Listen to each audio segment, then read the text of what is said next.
Bonjour à tous les auditeurs et auditrices de vipradioonline.fr, la radio numérique de l'association RVPB. Je vous emmène dans notre reportage découverte en vlog RVPB dans notre série de 6 podcasts. Nous sommes sur le 3e podcast. C'était notre 3e journée à Lisbonne et nous avons visité le célèbre et emblématique quartier de Belém. Donc, je vous en parle là tout de suite dans ce verbatim. On a pris le métro à Santa Apollonia, c'était l'endroit où nous logions, à côté, pas très loin, entre la gare et le Panthéon National. Nous sommes donc allés en métro jusqu'à Cais do Sodré pour prendre le train en direction de Belém, parce qu'on a vu qu'il n'y avait que 7 minutes de parcours au lieu de 40 minutes en tramway et même un peu plus en bus. Donc on a fait le choix du train et c'était très bien. Alors on est arrivé en gare de Belém sans encombre, dans ce beau quartier majestueux de Lisbonne. Une vingtaine de minutes d'attente pour aller visiter le cloître du monastère de Jerónimos. L'entrée est gratuite. Par contre, pour aller ensuite voir le monastère dos Jerónimos, là ce fut différent, on l'a fait. Mais là, il a fallu compter 1h45 d'attente pour pouvoir ensuite rentrer dans le célèbre monastère. Donc une petite astuce, je vous en donne une quand même. Si vous êtes plusieurs, que vous voulez faire le cloître et le monastère qui est collé, mais vous ne pouvez pas aller de l'un à l'autre, bien sûr, c'est 2 visites distinctes puisque le monastère est payant, le cloître n'est pas payant. Donc petite astuce, il y en a un qui va au cloître pendant que l'autre démarre la queue du monastère. Et quand celui du cloître, votre ami qui a fait le cloître a fini, il vient prendre votre place dans la queue du monastère et vice versa. Franchement, c'est une astuce qui peut être imparable parce que vous gagnez facilement une demi-heure. Voilà, pour aller visiter le monastère de Jerónimos. Alors justement, ce monastère des Hiéronymites, il est magnifique, il est inscrit au patrimoine mondial de l'UNESCO. C'est un chef-d'œuvre de l'architecture manuéline qui a été édifié au XVIe siècle. Pour célébrer le retour de Vasco de Gama des Indes, le monastère incarne la richesse, la puissance du Portugal à l'âge des grandes découvertes. Sa façade sculptée est impressionnante, son cloître intérieur d'une finesse incroyable que vous avez dans notre vlog. C'est l'un des plus beaux d'Europe. C'est aussi ici que reposent les tombes de Vasco de Gama et du poète Luís de Camões. Ensuite, après le monastère, nous avons marché une dizaine de minutes. On a traversé le parc juste en face et nous avons découvert le Pradao dos Descobrimentos. C'est le monument des découvertes. Il a été érigé en 1960 pour célébrer les 500 ans de la mort du prince Henri le Navigateur. Ce monument en forme de caravelle stylisée rend hommage au grand explorateur portugais. Sur ses flancs, 33 figures sculptées avancent symboliquement vers l'océan, des navigateurs comme Vasco de Gama, Magellan, mais aussi des cartographes, missionnaires et mécènes.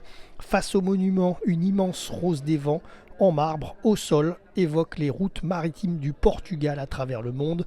On peut aussi monter au sommet du monument pour admirer l'un des plus beaux panoramas sur le Tage, le pont du 25 avril et le quartier de Belém. Mais malheureusement, je tiens à vous le préciser, lors de notre reportage radio, c'était pas possible de monter. Le monument était temporairement fermé pour quelques jours lors de notre visite, donc ce n'était pas possible de monter en haut. Voilà.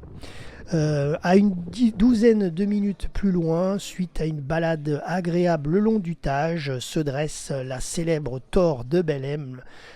Comptez par contre une bonne quarantaine de minutes d'attente pour rentrer dans la tour de Belém. Mais franchement, elle vaut le coup. Pas à l'intérieur, parce qu'à l'intérieur, vous allez le voir en image, elle est très très bien, mais c'est pas fantastique. Mais quand même, c'est emblématique d'y aller. Voilà, c'est quand même le symbole maritime du Portugal, cette tour fortifiée construite sur le Tage avec un rôle défensif mais aussi cérémoniel qui accueillait les explorateurs avant leur départ avec son style manuélin, ses créneaux, ses tourelles, ses cordages sculptés dans la pierre. La tour offre de belles vues sur le fleuve et les environs. Par contre, vous montez tout en haut et tout en haut, vous avez en image ce que je vous ai mis en captation. Vous avez la chapelle, c'est une pièce seulement. Il n'y a pas vraiment d'ornement désacralisé la chapelle. Voilà, mais il n'y a pas de vue clairement panoramique extérieure sur le Tage. Par contre, vous les avez un peu plus basses, les vues sur le Tage, au 2e étage à peu près de mémoire. Voilà, donc vous attendez pas là-haut à être tout en haut et de voir tout à 360 degrés, ce ne sera pas possible. Voilà, c'est juste à savoir. Et elle est aussi classée au patrimoine mondial de l'UNESCO. Alors ensuite, 20 minutes de marche plus loin, direction le musée national des carrosses, ou musée national dos Coches. Voilà. C'est un lieu calme et agréable. Il est installé dans une aile moderne qui a été conçue par l'architecte brésilien Paulo Mendes da Rocha. Ce musée rassemble une collection exceptionnelle de carrosses royaux de toutes les époques, franchement, de berlines de parade à des traîneaux. C'est des véhicules richement décorés qui témoignent du faste de la cour portugaise entre le XVIIe et le XIXe siècle. C'est une plongée fascinante dans l'histoire du transport et du cérémonial royal européen.